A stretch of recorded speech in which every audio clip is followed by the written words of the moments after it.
Hi friends, I'm Sydney. I'm Morgan. And I'm Faye. And today we are going to read a book called Last Stop on Market Street by Matt de la Peña.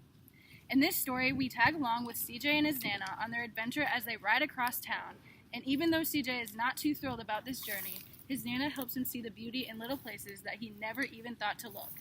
Now let's get started. Last Stop on Market Street. Words by Matt de la Peña. Pictures by Christian Robinson.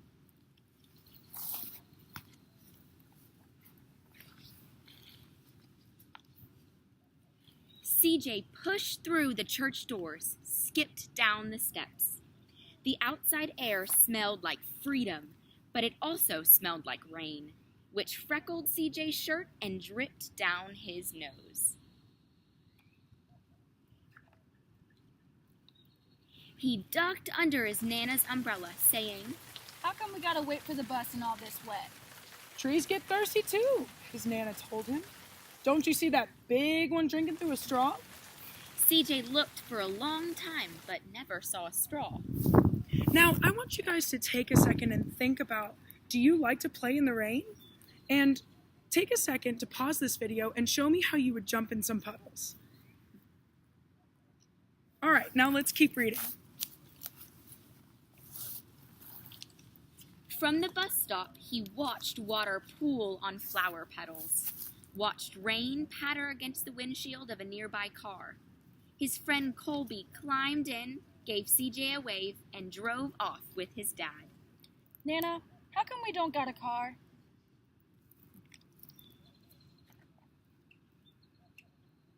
Boy, what do you need a car for? We got a bus that breathes fire, and Old Man Dennis, who always has a trick for you. The bus creaked to a stop in front of them. It sighed and sagged, and the door swung open.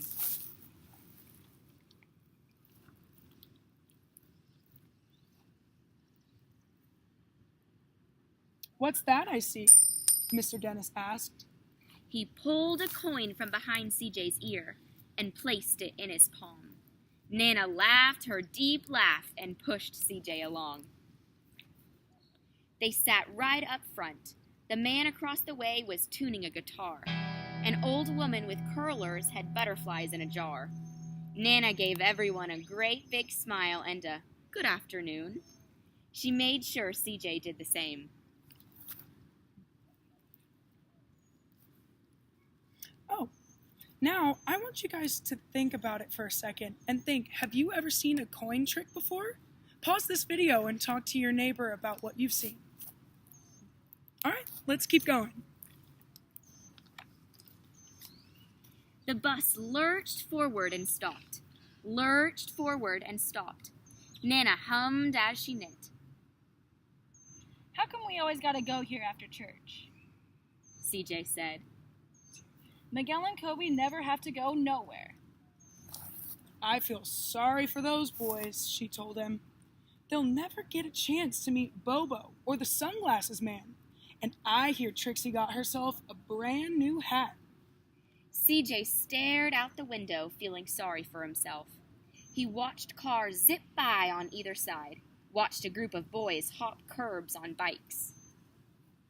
Now, I want you guys to take a second to think about this.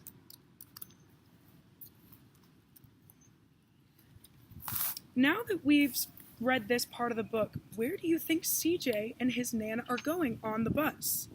Make another prediction before we move on.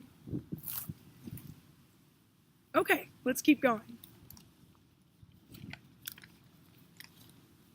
A man climbed aboard with a spotted dog. CJ gave up his seat. How come that man can't see? Boy, what do you know about seeing? Nana told him. Some people watch the world with their ears. That's a fact. Their noses, too, the man said, sniffing the air. That's a mighty fine perfume you're wearing today, ma'am. Nana squeezed the man's hand and laughed her deep laugh.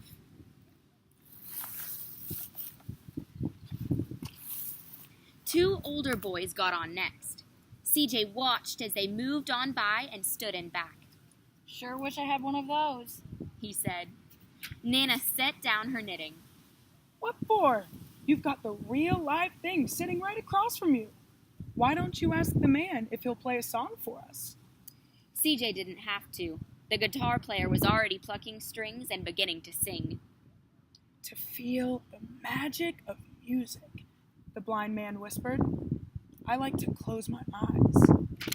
Nana closed hers, too. So did CJ and the spotted dog.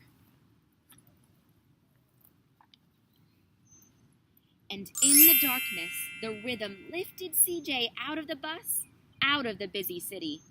He saw sunset colors swirling over crashing waves, saw a family of hawks slicing through the sky, saw the old woman's butterflies dancing free in the light of the moon.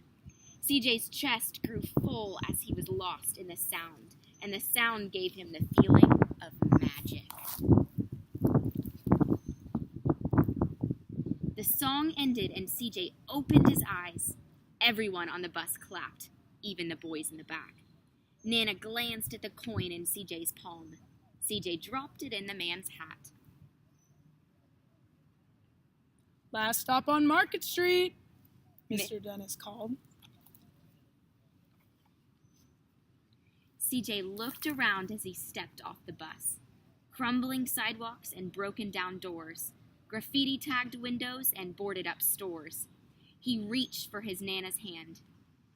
How come it's always so dirty over here? She smiled and pointed to the sky. Sometimes when you're surrounded by dirt, CJ, you're a better witness for what's beautiful.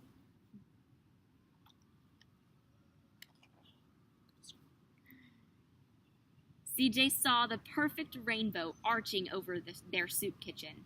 He wondered how his Nana always found beautiful where he never even thought to look. He looked all around them again, at the bus rounding the corner out of sight, and the broken street lamps still lit up bright, and the stray cat shadows moving across the wall. Now, I want you guys to think like Nana and think about what you see in your life that's beautiful. Talk to a neighbor and tell them what you think. Okay, let's keep reading.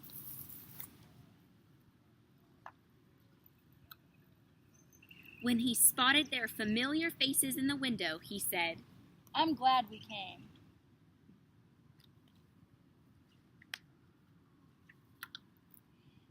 He thought his Nana might laugh her deep laugh, but she didn't. She patted him on the head and told him, Me too, CJ. Now, come on. Really quick before we go, I wanted to talk about our connection between Last Stop on Market Street and In My Family. So, just like in My Family, in this book, CJ's grandmother helps him see the beautiful parts of the world. And in both books, we see how family really helps us connect with the world and how we can learn from other people in our family to see things that we otherwise wouldn't normally see. And I want you guys to think before you go home today how your family helps you see things and learn things that you otherwise wouldn't realize. So I hope you guys had fun reading this, and so did we. And now let's go to the outro. Well, I'm so glad that you guys got to come read with us, and thank you so much for joining us. I hope you guys loved this story just as much as we did, and were able to recognize all of the different ways that CJ found the world beautiful, and that you guys can do that too in your own lives, in the things that you look all around you and you can say that they are beautiful too. We had so much fun reading this book with you guys, and we hope you enjoyed it. Bye!